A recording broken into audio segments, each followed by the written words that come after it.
Good day. I'm going to discuss imagery, diction, and figure of speech in imaginative creative writing.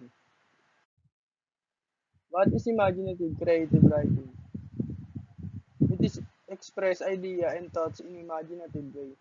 It is the art making things like the one read in novels, poems, epics, short stories, screenplay songs, and television script. There's three elements of imaginative creative writing. It is imagery, second is diction, and figure of speech. The first is imagery. What is imagery? It is a literary device used in poetry, novels, and other writing that uses vivid description that appeals to a reader's senses to create an image or idea in their head. Through language, imagery does not only paint a picture but aims to portray the sensational and emotional experience within the text. The example of imagery is the kitten fur is milky. The sense we use here is a sense of touch. Her, her lips tasted as sweet as sugar. The sense we use here is sense of taste.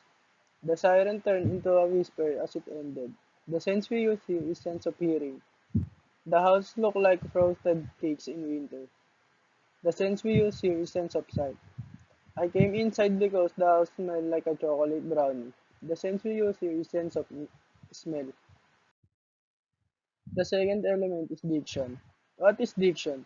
Diction is a careful selection of words to communicate a message or establish a particular voice or writing style. For example, flowy figurative language creates a colorful prose, while a more formal vocabulary is concise and direct.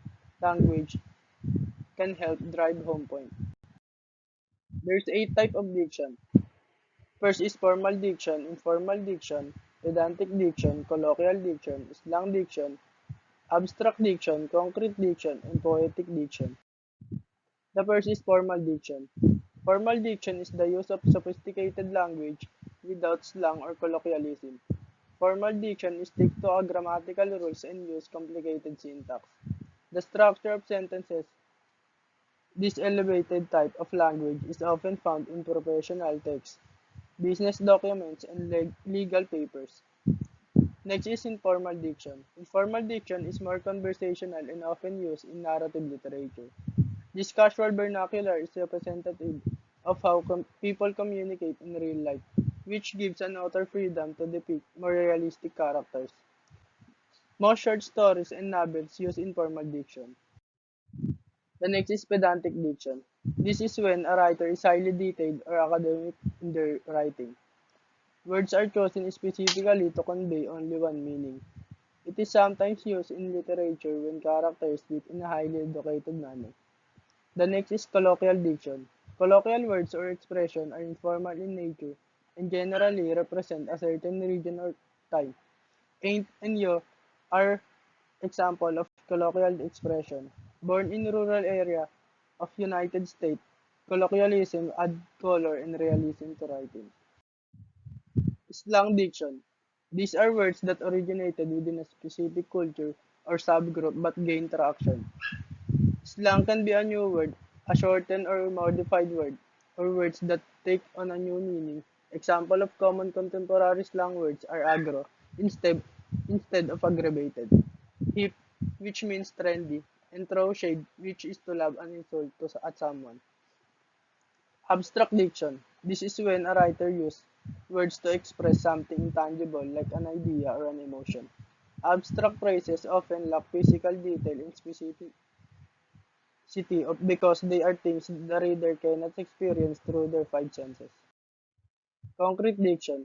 Concrete diction is the use of words for their literal meanings and often refer to things that appeal to the senses. The meaning is not open to interpretation because the writer is specific and detailed in their phrasing. For example, the sentence, I ate an apple. The last is poetic diction. Poetic diction is driven by a lyrical word that relates to a specific theme, reflected in a poem, and create euphonious harmonious sound. In poetic diction is usually involves the use of descriptive language, sometimes to set a beat or rhyme. And the last is figure speech. What is figure of speech? Figure of speech is a word or phrase used in a non-literal sense for erotical or vivid effect. The most common figure of speech are simile, metaphor, onomatopoeia, personification, apostrophe, hyperbole, synecdoche, metonymy, oxymoron, and paradox. The first figure of speech is simile. Simile is another kind of comparison. A simile is a figure of speech in which two fundamentally unlike things are explicitly compared, usually in phrase introduced by like or as these quotes demonstrate. Example, old Marley was a dead as a doornail. Next, the water made a sound like kitten slapping. The second figure of speech is metaphor. Metaphor is a figure of thought. A metaphor is a trope or figure of speech in which an implied comparison is made between two unlike things that actually have something in common. Example of metaphor is all the words a stage and all the men and women merely players. They have their exits and their entrance. The next example is you ain't nothing but a hound dog crying all the time. The next figure of speech is onomatopoeia. Onomatopoeia is a term that describes when a word is formed from the sound associated with what its name. Words like sizzle and snap and ping are perfect example of onomatopoeia. You can use not only to describe the sound within description, but the word also stand alone as verbs.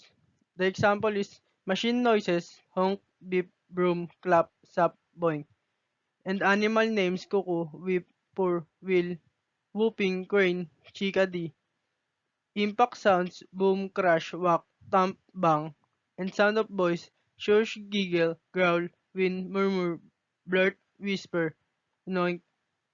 Nature sounds, splash, drip, spray, whoosh, buzz, and razzle. The next figure of speech is personification. Personification is a figure of speech in which an idea or thing is given human attributes, and our feelings are spoken of as if it were a human. Personification is a common form of metaphor in that the human characteristic are attribute to non-human things. Example of personification is my alarm yelled at me at this morning. I like onions but they don't like me. The sign on the door insulted my intelligence. My phone is not cooperating with me today. The next figure of speech is apostrophe. Apostrophe is as a literary device. An apostrophe is a poetic phrase or speech made by a character that is addressed to a subject that is not literally present in the literary works. The subject may be dead, absent, an inanimate object, or even an abstract idea. In addition, apostrophe is also utilized as a way for a character to express their internal thoughts and feelings to someone or something that is not able to respond. The example of this are love who needs you. Come on phone, give me a ring. Chocolate, why must you be so delicious? Alarm clock, please don't fail in me. The next figure of speech is hyperbole. A hyperbole is an extreme exaggeration used in writing for effect. A hyperbole is a type of figurative language. Therefore, a hyperbole is not meant to be taken literally. A hyperbole is an overstatement that exaggerates a particular condition for emphasis. The example of hyperbole is, I'm so hungry, I could eat a horse. This example of a hyperbole exaggerates the condition of hunger to emphasize that the subject of this sentence is in fact very hungry. The next figure of speech is synecdoche. Synecdoche is a figure of speech in which part of something is used to signify the whole or vice versa. In fact, it's derived from the Greek word synecdoche, simultaneous meaning. As a literary device, synecdoche allows for a smaller component of something to stand in for the larger whole in a erotical manner. Example, boots on the ground refers to a soldier. The new wheels refers to a new car. And as for Hernan refers to the asking a woman to marry. The next figure of speech is metonymy. Metonymy is a figure of speech in which things or concept is not called by its own name, but by the name of something intimately associated with the thing or concept. The example of metonymy is crown for the power of king, the White House for referring to the American administration, and dish to refer an entire plate of food. The, f- the next figure of speech is oxymoron. It is a figure of speech which combines incongruous and apparently contradictory words and meaning for special effect. Example, living dead, deafening silence, only choice, pretty ugly, and awfully good. The next is figure of speech paradox. A paradox is a statement that appears at first to be a contradictory but upon reflection then makes sense. This literary device is commonly used to engage a reader to discover an underlying logic in seemingly self-contradictory statement or phrase. As a result, paradox allow readers to understand concept in different and even non-traditional way. The example of paradox is less is more. Do the thing you think you cannot do. You're dumb if you do, and dumb if you don't. The enemy of my enemy is my friend. The beginning of the end. That is all for today. Thank you.